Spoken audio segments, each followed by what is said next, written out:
Caríssimos irmãos, caríssimas irmãs, louvado seja nosso Senhor Jesus Cristo. É Dom Petrini que está falando para comentar a Santa Liturgia do dia 18 de maio, terça-feira. Ainda estamos na semana situada entre a ascensão do Senhor Jesus ao céu e a vinda do Espírito Santo na festa de Pentecostes, que é uma festa grandíssima, importantíssima, porque é exatamente o que guia a toda a igreja é o Espírito Santo, que é o Espírito que procede do Pai e do Filho, o Espírito de Cristo ressuscitado. Na primeira leitura, que é tirada dos Atos dos Apóstolos, nós acompanhamos Paulo, que de Mileto, onde estava, manda uma carta a Éfeso. E na carta ele diz assim: vós bem sabeis de que modo me comportei em relação a vocês, servi ao Senhor com toda a humildade, com lágrimas, no meio de provações que sofri por causa das ciladas dos adversários. Nunca deixei de anunciar aquilo que pudesse ser de proveito para vós, nem de vos ensinar publicamente e também de casa em casa. É impressionante como mestre de pastoral, Paulo estava juntando momentos de anúncio público aberto a todos e momentos em que visitava as casas que certamente deviam juntar alguns vizinhos para poder aprofundar e conhecer pessoalmente aquelas famílias e os diversos membros, e os velhos, e os jovens, e os adultos, numa atitude de verdadeiro pastor que conhece as suas ovelhas. Mas ele já foi aprisionado e fala assim: e agora, prisioneiro do Espírito, vou para Jerusalém sem saber o que aí me acontecerá. Sei apenas que de cidade em cidade o Espírito Santo me adverte, dizendo que me aguardam cadeias e tribulações, pois ele dirá que é cidadão romano, então tem direito de ir a Roma para ser julgado diretamente para César. E isto o levará a Roma, onde depois de um bom tempo ainda, em que terá a possibilidade de evangelizar também as comunidades de Roma, ele será martirizado. Mas continuamos a leitura. Mas de modo nenhum considero a minha vida preciosa para mim mesmo, contanto que eu leve a bom termo a minha carreira e realize o serviço que recebi do Senhor Jesus, ou seja, testemunhar o Evangelho da graça de Deus. É admirável. A coisa que interessa a Paulo não é como é que eu posso fazer para salvar-me, para reconquistar a liberdade, mas como é que dentro destas circunstâncias eu posso continuar testemunhando o Evangelho da graça de Deus. E depois tem palavras muito emocionadas, que certamente devem ter comovido até as lágrimas os efésios. Agora, porém, tenho a certeza de que vós não vereis mais o meu rosto, todos vós entre os quais passei anunciando o reino. Portanto, hoje dou testemunho diante de todos vós. Eu não deixei de vos anunciar todo o projeto de Deus a vosso respeito.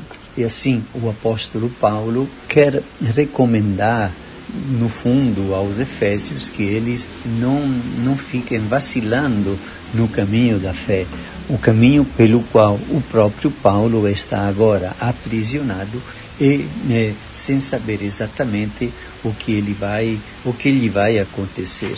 E o evangelho de hoje é de São João, no capítulo 17, é aquele capítulo que é conhecido como a oração sacerdotal do Senhor, e que faz parte do grande discurso que Jesus faz aos seus apóstolos durante a última ceia, antes de sair de casa para ir no Jardim das Oliveiras, onde ele será traído por Judas, que o entrega aos soldados, e depois então começará ali a paixão. O Evangelho diz assim: Jesus ergueu os olhos ao céu e disse: Pai, chegou a hora. É a oração sacerdotal, porque ele, como sacerdote, reza ao Pai e reza não somente por si mesmo, mas por todas as pessoas que lhe são confiadas. Vamos acompanhando. Jesus ergueu os olhos ao céu e disse: Pai, chegou a hora. Glorifica o teu Filho, para que o teu Filho te glorifique a ti. E porque lhe deste poder sobre todo homem, ele dê a vida eterna a todos aqueles que lhe confiaste. Ora, a vida eterna é esta, que eles te conheçam a ti, o único Deus verdadeiro, e aqueles que tu enviaste, Jesus Cristo. Eu te glorifiquei na terra, e levei a termo a obra que me deste para fazer. E agora, Pai, glorifica-me junto de ti, com a glória que eu tinha junto de ti antes que o mundo existisse. Manifestei o teu nome aos homens que tu me deste do meio do mundo. Eram teus, e tu os confiaste a mim, e eles guardaram a tua palavra.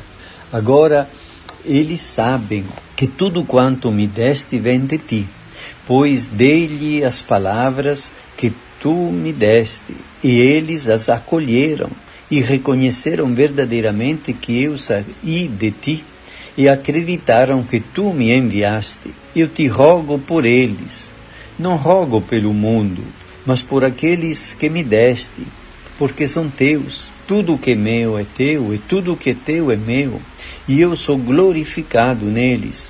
Já não estou no mundo, mas eles permanecem no mundo, enquanto eu vou para junto de ti. Assim, vamos acompanhando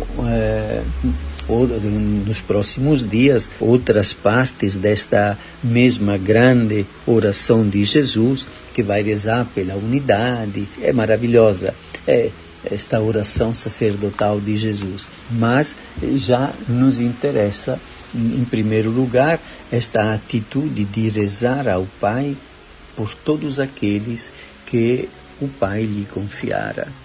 Quer dizer que naquele momento Jesus estava rezando não apenas pelos 12, não apenas pelo conjunto de discípulos bem maior do que os 12 apóstolos, mas estava rezando por todos aqueles que o Pai lhe deu dentro de toda a história, ao longo de todo o tempo, de todas as gerações. Jesus estava rezando por mim e por você, porque nós que recebemos o batismo, entendemos que fazemos parte daquelas pessoas que o Pai lhe deu, lhe confiou. E assim, de fato, é dele, de Jesus, que nós ouvimos a palavra. É dele que nós recebemos o perdão dos pecados no sacramento da penitência.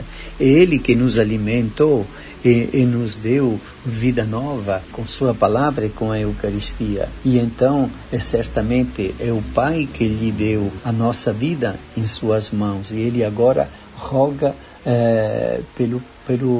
não pelo mundo, mas por aqueles que me deste, porque são teus. Assim, no fundo, o que é que Jesus está nos indicando?